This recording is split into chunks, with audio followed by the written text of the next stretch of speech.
केवल वो नाम है। देखिए, ये असंवैधानिक बिल है और लगातार हम लोग जो है संविधान को मानने वाले लोग हैं।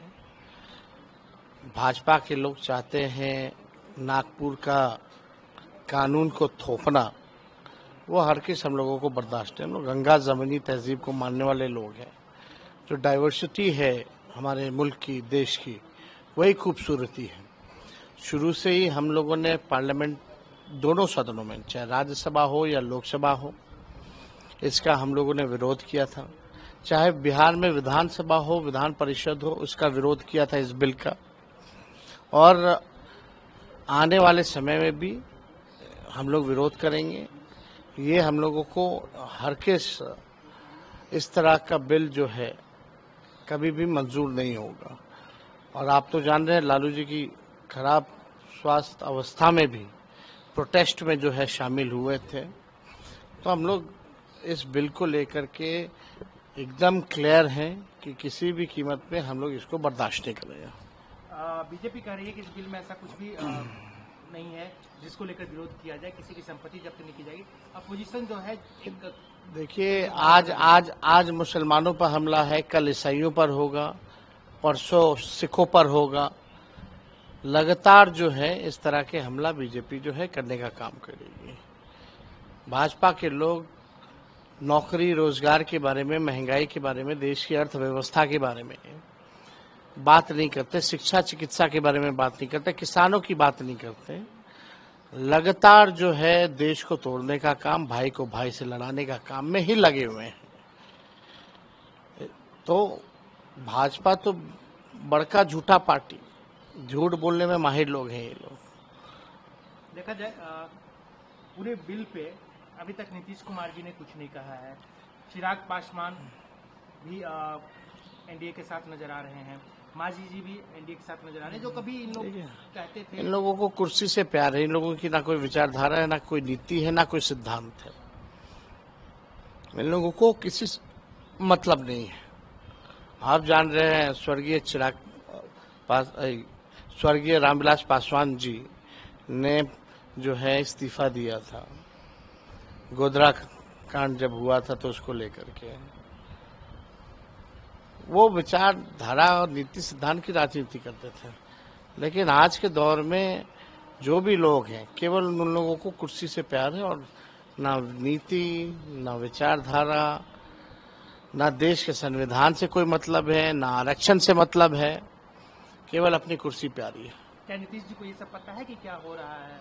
अब देखिए, आज के हालात जो जिस तरह से हम लोग देख रहे हैं, सुन रहे हैं, उनको माननीय मुख्यमंत्री जी के साथ हमने काम भी किया है।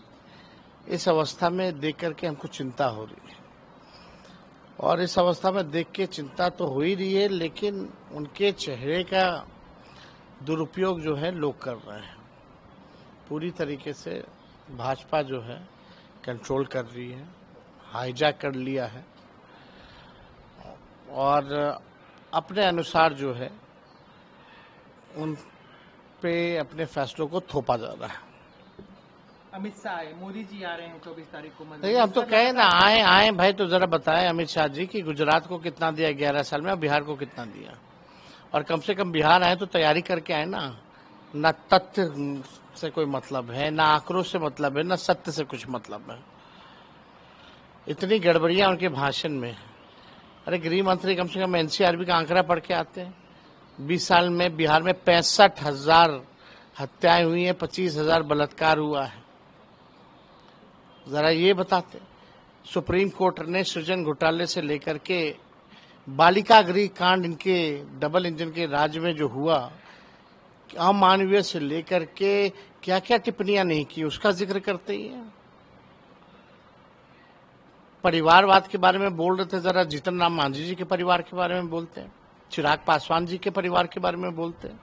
बिहार सरकार में 50% से भी ज्यादा परिवारवादी लोग हैं, उनके बारे में बोलते हैं।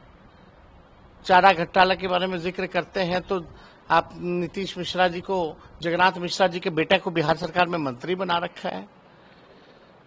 जरा बताएं बिहार में कितना sugar mill, jute mill, paper mill इन्होंने खुलवाया। कितना प्रधानमंत्री जी ने 20 साल यहाँ हुआ 11 साल केंद्र में हुआ, एक भी चीनी मिल अगर चालू कराए, वहाँ का चीनी का चाय अगर पिए हो तो बिहार को क्यों नहीं आप लोगों ने सौतेला व्यवहार आप क्यों कर रहे हैं? आप बोलते हैं कि बिहार में बाढ़ नियंत्रण का काम करेंगे, तो 20 साल से नहीं किया, 11 साल से नहीं किया, तो आप क्या करेंगे? तो यहाँ अमित शाह जी आए तो कम से कम तैयारी करके आना चाहिए।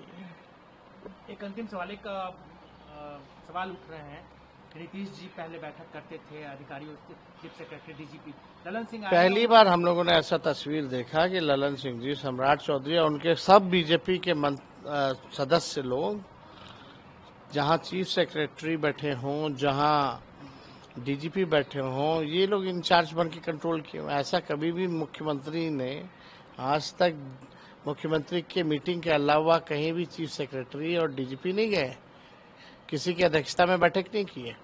तो साफ दिखा था ललन सिंह जी तो बीजेपी के हैं, मानसिक तौर पे भी हो गए हैं, शारीरिक तौर पे भी हैं, मन से भी हैं, दिल से भी बीजेपी के हैं।